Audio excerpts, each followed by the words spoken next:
Therese and Marcus of Caesar Suite, welcome to 69 Face of Rock. How are you guys doing today? Great. Thank you so much. Excellent. Oh, sorry. Excellent. First of all, congratulations on your new record, Night Stalker. Tell me about the creation of Night Stalker.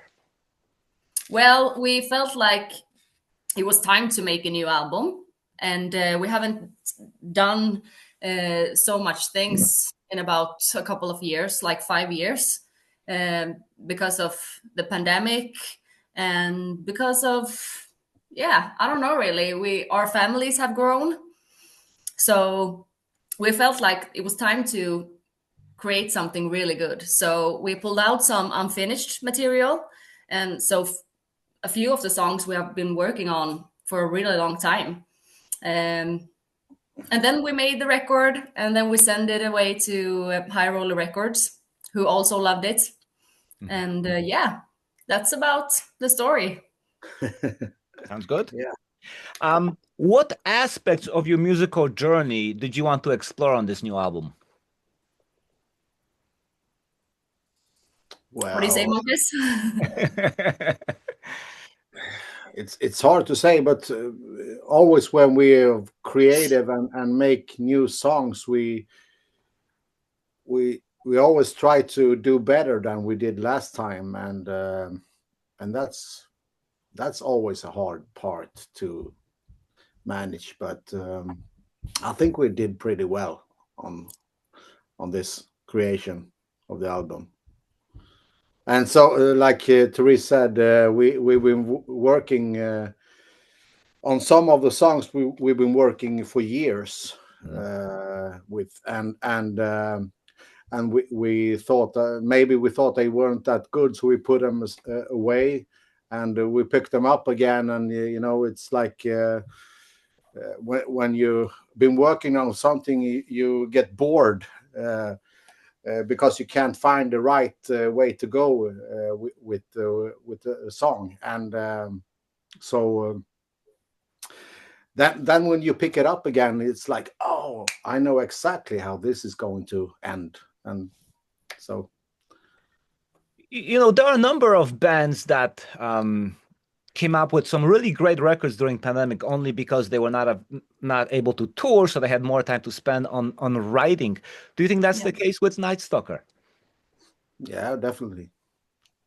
And how does the album compare to anything you've done in the past? It might depend on what you just said there, Mark, that we didn't rush anything.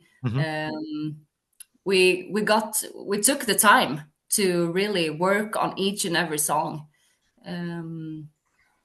So we dared to, because Caesar Suite, we're not really set on how we have to sound. We don't have this rule, like it has to sound just like this or it has to sound just like that.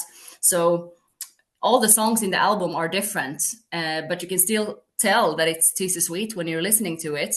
So I think we were really brave creating this album, because we did it so differently from how we used to.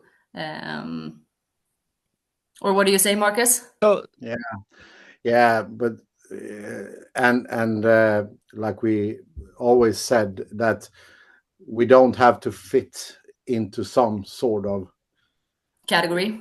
category, but we make the music that we like, and of course everything that we are listening to and have been listening to through all the years reflects on our creation, and that's the result of Night Stalker.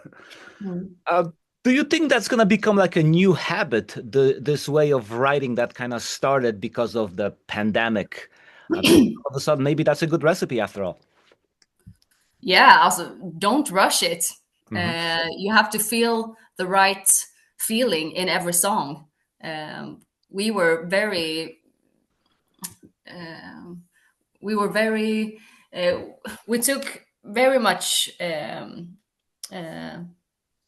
when I'm thinking about everything that we've done with like the song parts in Night Stalker, and every like riff and everything is just so well done from our side this time. So yeah, I think the pandemic was a lesson for all of us. There's a strong sense of melody in your music. What bands did you grow up listening to? Would you like to start? Everything from Kiss, Rat, Black Sabbath, Skid Row, Ozzy Osbourne, Judas Priest, but also very much of the 80s pop scene. Like the Swedish Roxette and ABBA and that kind of music also. Let's not forget ABBA, the greatest vocal duo of all times. Yeah. So yeah, what do you think, Therese? I agree on what you are saying. Those are bands I still listen to. I have not been that person who dedicates my whole life to just one band. I like all types of music. But when I grew up, I had this period when I listened to The Darkness a lot, and I still love them. So I'm very broad in my taste of music as well. That makes sense. Now, Therese, what vocal approach did you take on this album? What do you mean by vocal approach? Well, how did you go about singing? Anything different in the way you kind of present yourself, or are you just expanding on your established style? No, I just do what I always do. I try to always have this feeling in my song, and I approach it into every single song. Either way, it's a more balladish song or it's like more heavier and straight. But you always got to have the feeling there. That's important for me. Cool. Your first single, Deep in the Woods, what makes that song stand out for you? It was probably the song that's been around for the longest time. Yeah. We started working on that, I think, back in 2020, maybe. Well,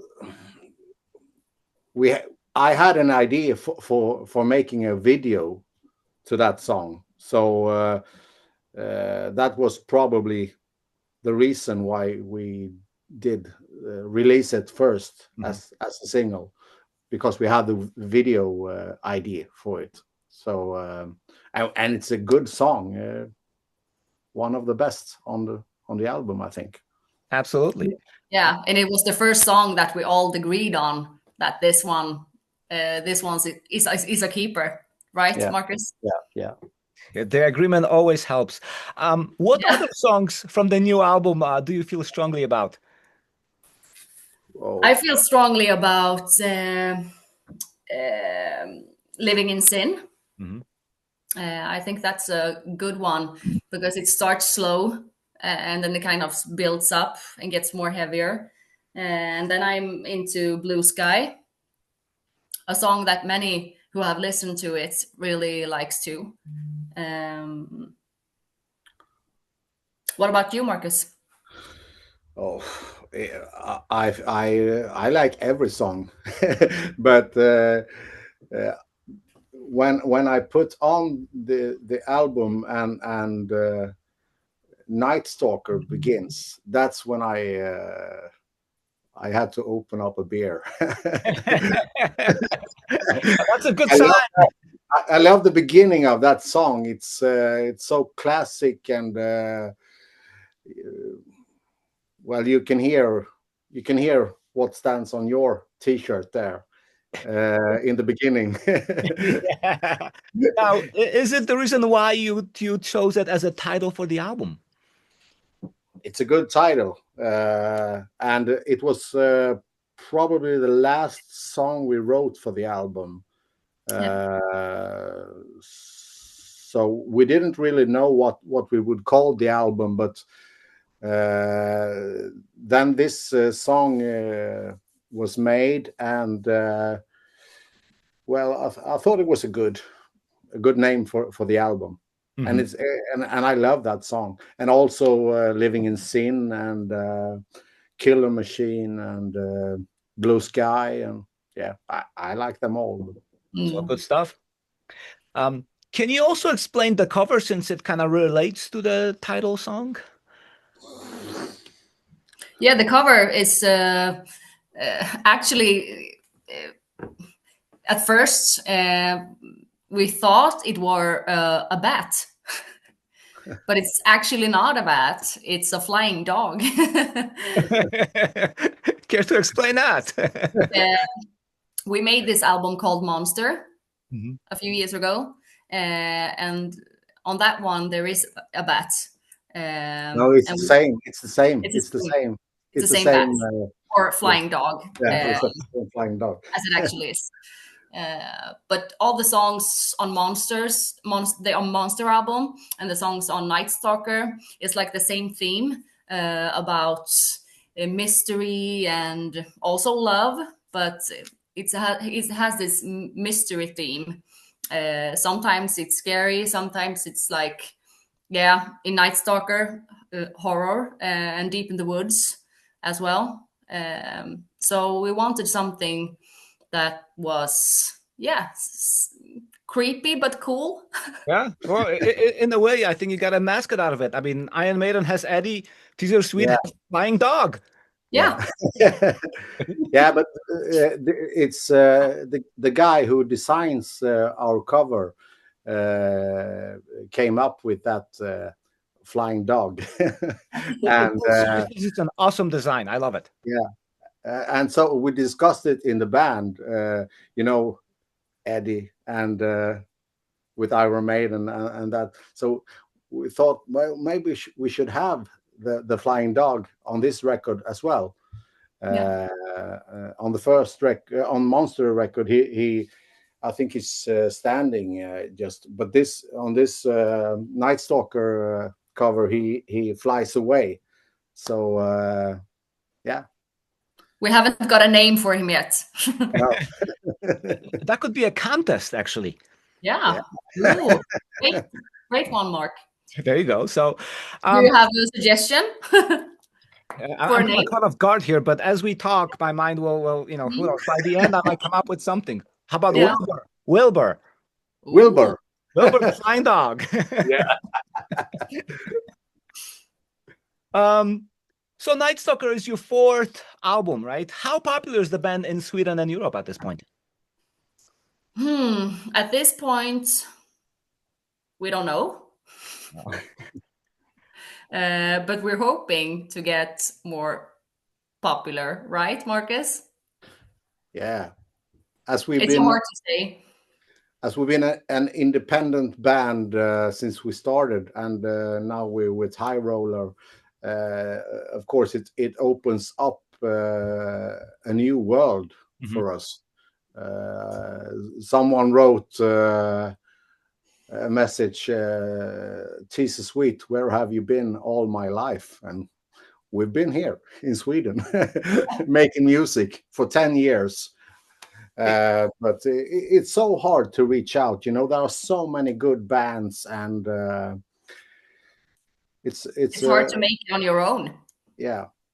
So yeah, I could not agree. I mean, there are so many great bands out there that people simply don't know about. It's a matter of exposure, really. Yeah. You mentioned you have a new label. That's right, a High Roller. What attracted you to sign with that label? They got great bands. They sure do. Yeah. I think I've been listening to a lot of bands that they have, and I thought that's felt right. It's to contact them, and not contact a big major label High Roller felt like it. They could like it and take us. Mm-hmm. Well, hopefully that's gonna get you out there. You know. Yeah. Let's talk some history, right? So tell me about your beginnings with the album Hit and Run. What was that like? Oh, that was a long time ago. At the time, we were was Kent with us at Hit and Run, Marcus? No. No, he weren't. So No. it was me and Marcus doing our thing. I was singing and Marcus is playing the guitar. And then we got another bassist, Christopher Cadell, and a different drummer too. Mm-hmm. So at the time when we were making Hit and Run, it was all about playing together and making music. Yeah. It was just fun. And why the name Teaser Suite? Yeah. How did it come out? Who came up with that? That's yours, Marcus. Because you. We had a few options, and we don't want it to sound too dark and evil. When we started the band, it was more rock and rollish, but of course now we got into more of the new wave of British heavy metal type of music influenced. But we wanted something cheesy and sweet. So mission accomplished. Yeah. As we are female fronted band, so that's very sweet, you know. Yeah. What can I say? And what's it like to be in a band with a sibling? Believe it or not, it's not that hard as some might think. Mm-hmm. Me and Marcus, we have this fantastic relationship. He is my best friend and the person that I can rely on each day and every night. So we get along very good. And we know how to deal with each other. Mm-hmm. And that makes us very humble to the rest of the band members. Because since we're close, we know how to deal with each other if there's trouble. But there are not a lot of trouble in our band. We are so nice people and very respectful with each other. So it's just fun to share it with someone that you love so much. Yeah. Outstanding. Staying on topic of history, so how do you think the band progressed to In the Night album? The progress, Marcus? In the Night album? Yeah. What was the process? Oh, that was also a long time ago. Yeah, but as I said earlier, we were in the beginning of our career with the band. We were just playing and having fun. So I think the progress from Hit and Run to In the Night was like that we tried to make more music that was familiar with the one that we ourselves were listening to. Yeah. At the beginning of Teaser Suite, we played songs that were covers because we didn't have our own material. So I think we were kind of stuck in like, maybe we are not able to play music that sounds like, for example, Iron Maiden. Mm-hmm. We were like stuck in this path that was like straight rock and rollish.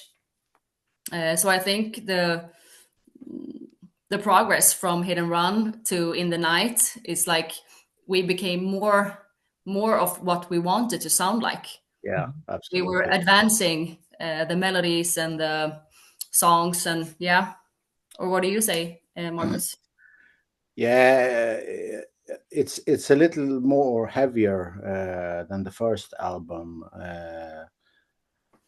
and well, everything you create is you influenced on what you're listening to at the moment.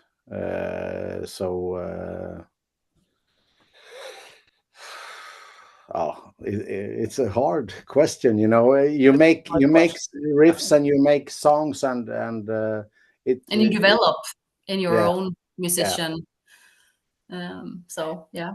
And since I'm the only guitar player in the band, you have to expand your playing and try to find new ways to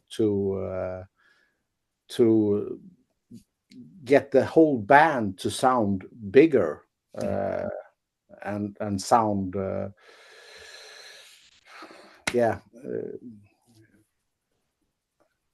Well, that makes sense. I know your thinking pattern. I can follow you saying a word. So by the time Monster came out, which you mentioned before, you were a recording artist for 5 years. How is that experience reflected on that album of being a recording band for 5 years? That album, we got a different drummer. The one that we have now, Kent Svensson, and we also changed our bassist, but he's the one who's playing on the album Monster. So he was along with the creation of the Monster album. But I can speak for myself, and the Monster album was at the time the best album that I was the most proud of, because then I finally found that feeling that now we are Tease Sweets. This is how it's supposed to sound. But the best album now is of course Night Stalker, and that's the best sound of Tease Sweets at this moment. But I think we finally found our sound in the Monster. So would you agree that Monster was the turning point for the band when you really became? Yeah. Of course. Yeah, we felt that we could be more heavier, more classic, new wave British styled, and we were very much. It has two different influences. I think one is very much Iron Maiden and Judas Priest, and one is very much Scorpions, and also a little bit touch of Dio on the Monster album. And that when you mix that together, it probably makes our sound a little bit of rock and roll from rock and roll hard rock from Scorpions, and the heavier stuff from Iron Maiden and Judas Priest and Accept. Yeah, all the classic bands. Yeah. What are you concerts like, live performances? They're absolutely fantastic, of course. This much. We like to invite the audience as much as we can, and the most boring thing that can happen to you is when you're waiting so much to go on this concert that you've been longing for a long time, and then you just stand there and think that everything sounds just the same. So we are trying to, and we're doing that in our songwriting too. We are trying to make songs that are different from each other, and that's what we're doing on stage as well. We try to make it so alive and dynamic as possible, so you don't want to move from the stage. Yeah. What touring plans do you have for this new album? What do you say, Marcus? We hope to get some shows done in Europe.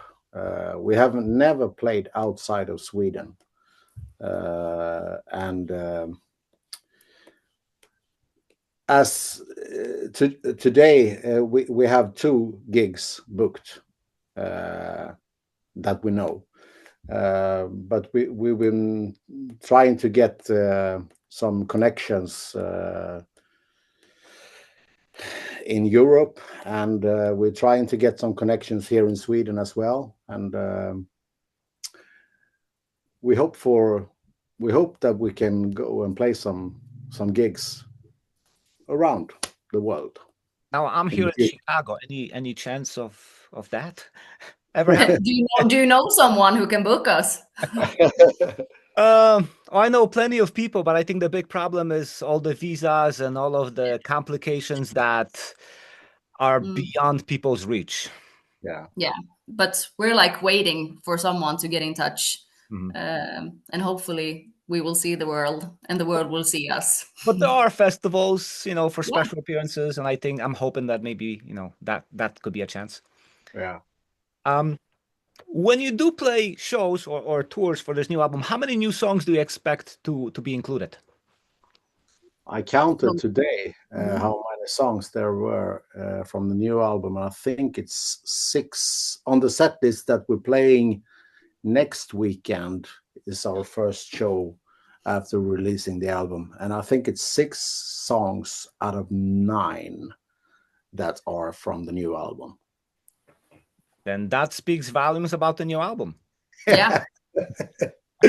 You wouldn't like that when you see Iron Maiden come. Honestly, when it comes to that, because I had been a long-time fan of a lot of these bands, I don't mind the new songs, because I'm somewhat sick of some of the same songs being played over and over again. Yeah, but there are many old songs that they don't play that you won't hear. That's true. You have a big catalog like that, it's difficult to navigate. Yeah. So it's almost like you close your eyes and touch to a song and play it, because someone's going to be unhappy, right? Of course. Always. Yeah. Yeah, luckily you only have 4 records, right? Exactly. 10 years from now, it'll be a different story for you as well, trust me. Yeah. We'll see. Yeah. So finally, what are your personal hopes for this new album? We're hoping that as many as possible will love it as much as we do. And as we said earlier, we're hoping to play it live too. Not only here in Sweden. Marcus? I think it's easier. We see now with High Roller, and we've got so many good responses on this album from around the world, and Sweden, I think, is not the best country to welcome new younger bands. Maybe because of there aren't so many people living in Sweden. You go to Germany or you go to the States, it's so much more people. I don't know the reason why, but there are many rock clubs here in Sweden, so we hope that we can get out and play there. It's hard to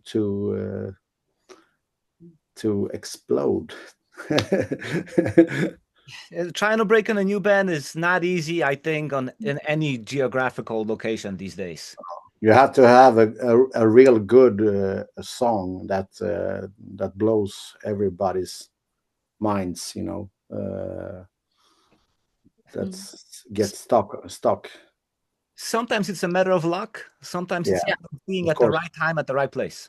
Yeah, Of I mean, course. there's no definition for. I mean, there's so many great records that go unnoticed, and how do you justify that, right?